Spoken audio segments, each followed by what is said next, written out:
In a grave in ancient Greece, someone placed a coin under the tongue of the dead. Not jewelry, not food, a coin, pressed into a mouth that would never speak again.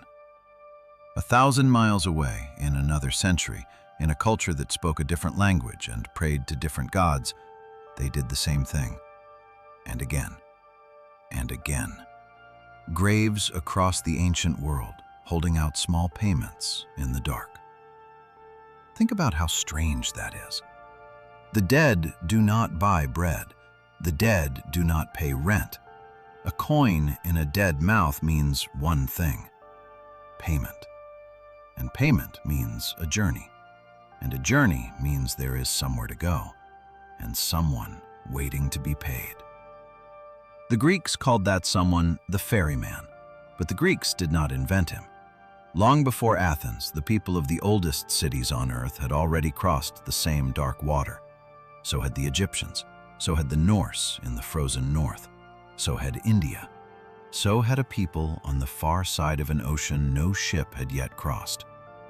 Different gods, different languages, different worlds, the same river, the same toll, the same dog waiting at the gate.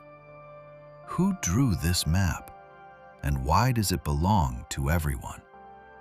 Stay with that question, because by the end of this, you will see the map for yourself, piece by piece, drawn by hands that never touched on continents that never met. And you will have to decide what that means. Start at the beginning. Not Greece, older. 5,000 years ago, in the river valleys of what is now Iraq, the first cities on earth are rising out of the mud. Brick walls, temples like mountains, writing pressed into wet clay.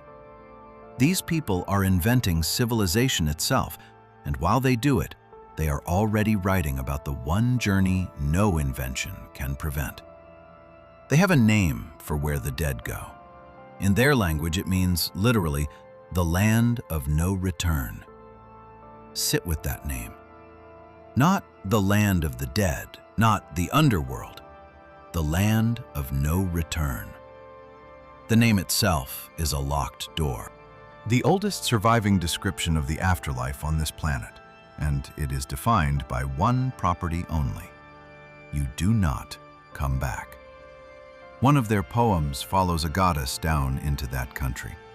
She descends through 7 gates, and at every gate, something is taken from her. Her crown, her jewels, her clothing.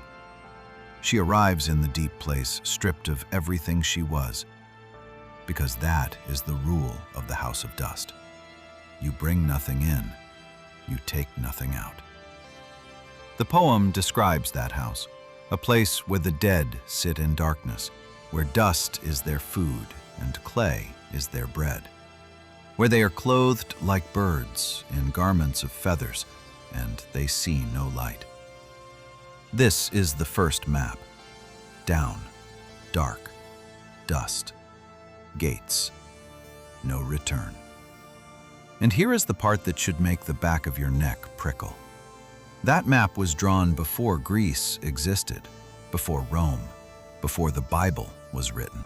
And then, in the centuries and millennia that followed, cultures that never read that poem, that never heard of those cities, some of them separated by oceans, drew it again, almost line for line.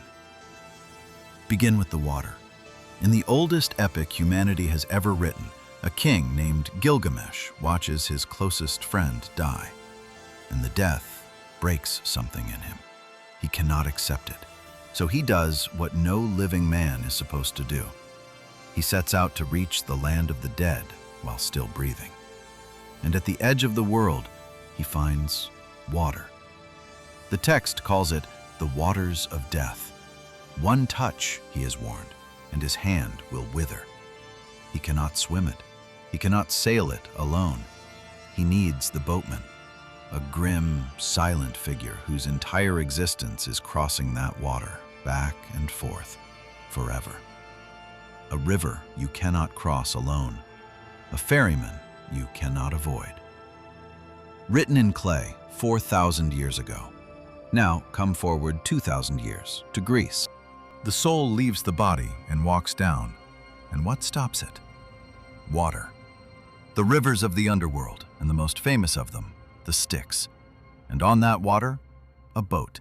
And in that boat, an old man with burning eyes, holding out his hand for the fair. Charon. The reason for the coin in the grave. The Greeks believed a soul buried without payment could not cross. Their poets described those souls, a crowd on the near bank, arms stretched out toward the far shore, waiting 100 years in the mist. The unburied, the unpaid, locked out of their own deaths. That is why families pressed the coin under the tongue. It was not decoration, it was travel fare. Loving hands making sure the dead would not be stranded. But the Greeks are only the second verse of this song. Go north, far north, to the fjords and the ice, to people the Greeks would have called barbarians, people with no access to Babylonian clay tablets. The Norse told of a god who rode down to the land of the dead to bring back a brother lost too soon. 9 nights he rode through valleys so deep and so dark he saw nothing at all. And then he heard it before he saw it. A river, roaring in the blackness.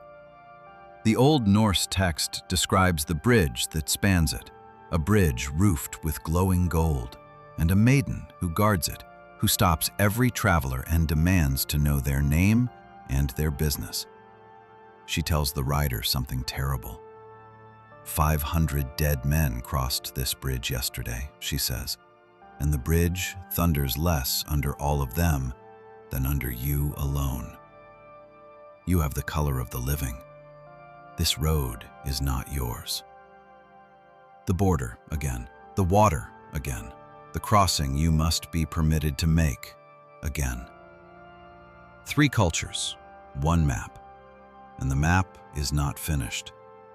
Because there is something waiting on the far side of the water, and this is where the pattern stops being interesting and starts being unsettling. In Greece, the soul steps off the ferry and walks to a gate. And at that gate, chained in the dark, is a dog. Not a normal dog. The poets gave it 3 heads, a mane of snakes, a voice like bronze. Cerberus. His job is written into his very existence. He fawns on the dead as they enter. He devours anyone who tries to leave. A door that opens in one direction only, and the dog is the lock. Everyone knows Cerberus. Here is what almost no one knows. Go back to the Norse. At the entrance to their land of the dead, in a cave at the edge of everything, the old poems place a hound. His chest is soaked in blood. He howls before the end of the world. Garm, they called him, the dog at death's door, in a culture an entire continent away from Athens. Go further. Go to ancient India, to hymns composed more than 3,000 years ago, hymns still recited today. The oldest of them describe the road of the dead and what waits along it. 2 dogs, 4-eyed, the text says, spotted and dark, the messengers of the Lord of Death, who watch the path and move among the dead. The hymn tells the departed soul directly, run past those 2 dogs and hurry to the fathers who wait beyond. The same animal, the same post, guarding the same road, in a land that never heard of Cerberus. Go to Egypt. At the threshold of the Egyptian afterlife stands a figure with the body of a man and the head of a black jackal. Anubis. To be precise, and precision matters here, Anubis is not a guard dog. He is a guide, a keeper of the threshold, the one who leads the dead soul by the hand into the hall of judgment and steadies the scales where its heart is weighed. But look at what the Egyptians chose, out of every animal in creation, to stand at the door between the living and the dead. A canine, again. And now the part that should genuinely stop you.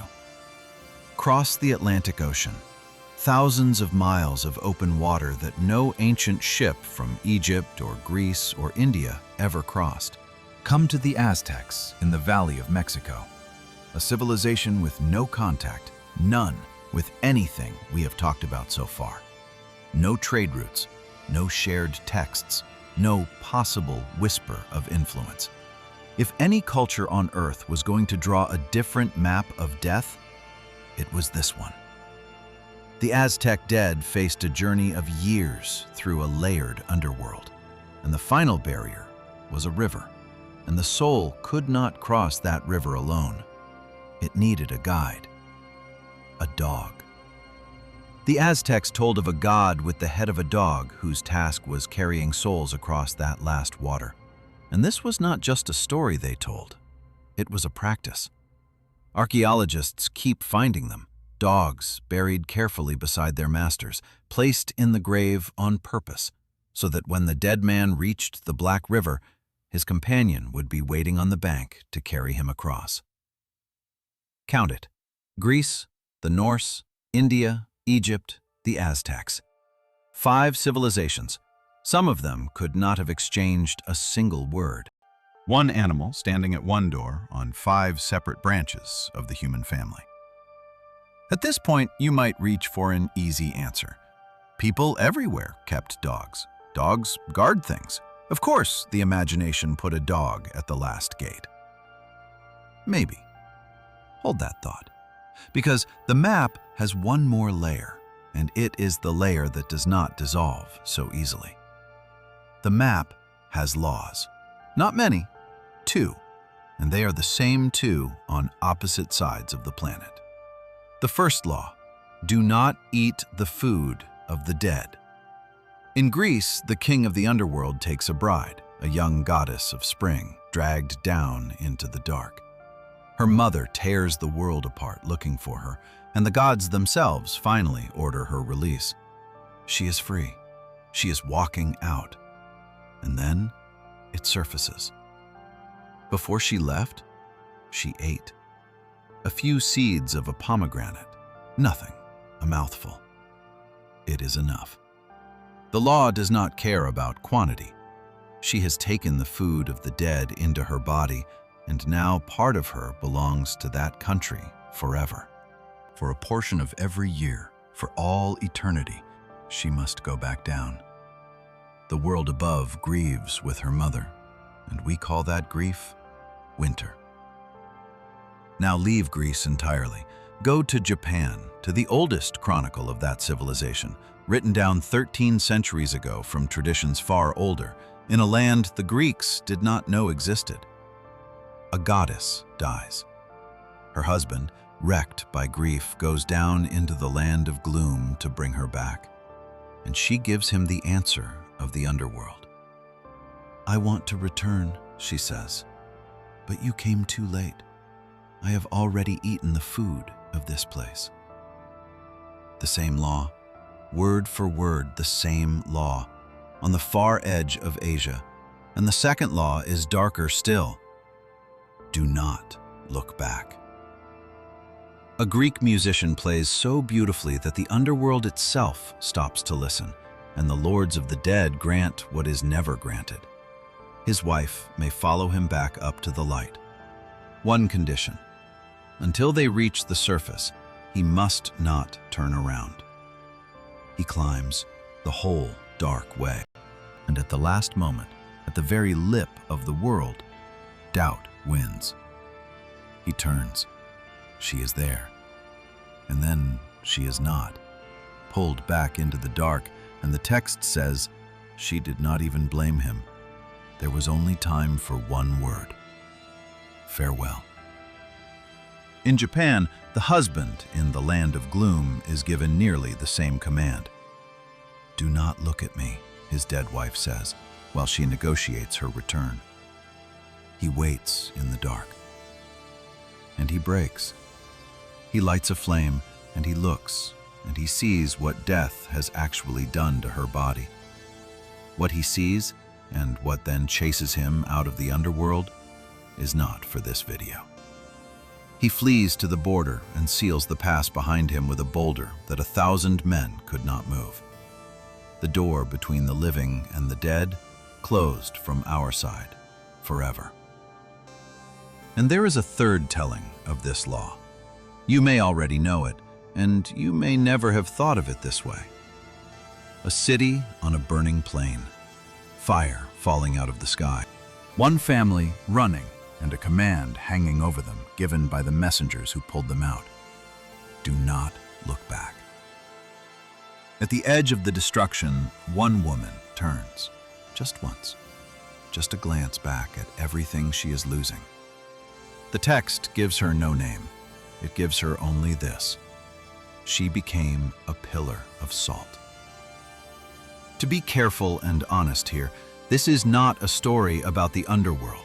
It is the book of Genesis, and the boundary behind her is not the river of the dead. But it is the same command, spoken at a border between the living and something no living eye is meant to see. And it carries the same price, paid in full, for a single backward look. Now stop and see what we have. Laws only exist where a border is real enough to break. Nobody writes laws for imaginary lines. And across the whole ancient world, cultures that never met wrote the same two laws for the same border. Do not eat, or you belong to that country. Do not look back, or you lose what you carried out. A one-way door with rules, and every civilization on Earth seems to have read the rules off the same wall. Which brings us, finally, to the book this channel always returns to, and to a silence. Because here is what is strange about the Bible. The ancient world around it is drawing this map in loving, terrifying detail. Rivers, gates, ferrymen, dogs, and the Hebrew scriptures almost refuse to draw it at all. Almost. The old texts name the place Sheol. They do not tour it. But listen to the fragments. Job, in his agony, calls it the land of darkness and the shadow of death, the land from which, he says, I shall not return. The land of no return. The exact name from the clay tablets of Mesopotamia surfacing in the mouth of a suffering man in the Hebrew Bible. And when God finally answers Job out of the whirlwind, listen to the question he asks. Have the gates of death been opened to you? Gates. The place has gates. The prophets add the rest of the atmosphere in glimpses, a realm down, below, where fallen kings are roused from their thrones of dust to greet the newly dead. The Bible does not draw the map. It assumes you already know it. It speaks about the land of the dead the way you would speak about a country everyone has already seen. We have stood at one of its doors before, on this channel, in the black basalt land of Bashan, which the ancients called the gateway of the dead. And we have watched the one recorded crossing in the forbidden direction, in a cave at Endor, where a frightened king paid a forbidden woman to pull a dead prophet up out of the earth. And the dead man's first words were a complaint. Why have you disturbed me to bring me up? Up, from the land down, through the door that opens one way. Even the Bible, so restrained, so silent about the geography of death, agrees on the direction of the door. So now the question this whole film has been circling. 5 continents, 1 map. How? There are 3 honest answers. Hold all 3 in your hands. The first is the answer of the psychologists and the comparative mythologists. The map is the same because the human mind is the same. Every people on Earth watches its dead stop moving and grow cold and go into the ground. A river is the most natural image of a boundary humans have ever found. A dog is the animal that guards our doors in life, so it guards the last door in imagination.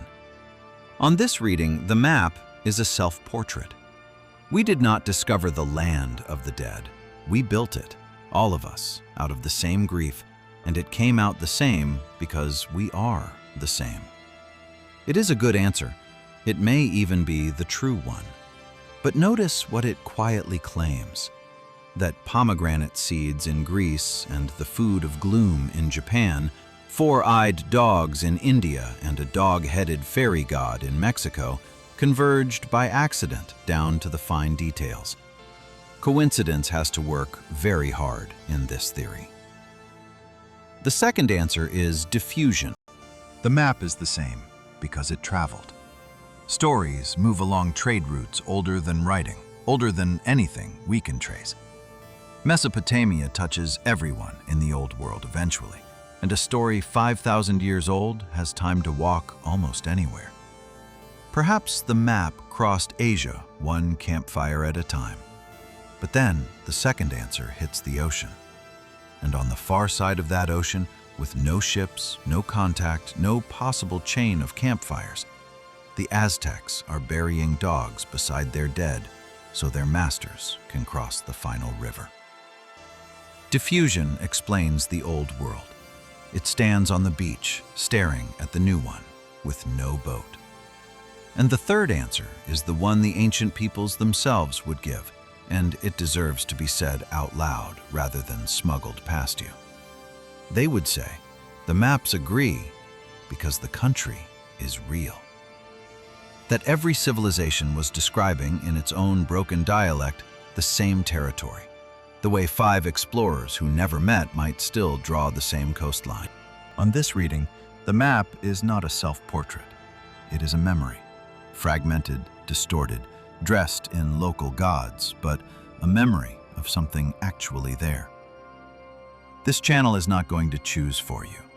The evidence on the table is the same for all 3 answers, and anyone who tells you it settles the matter is selling something.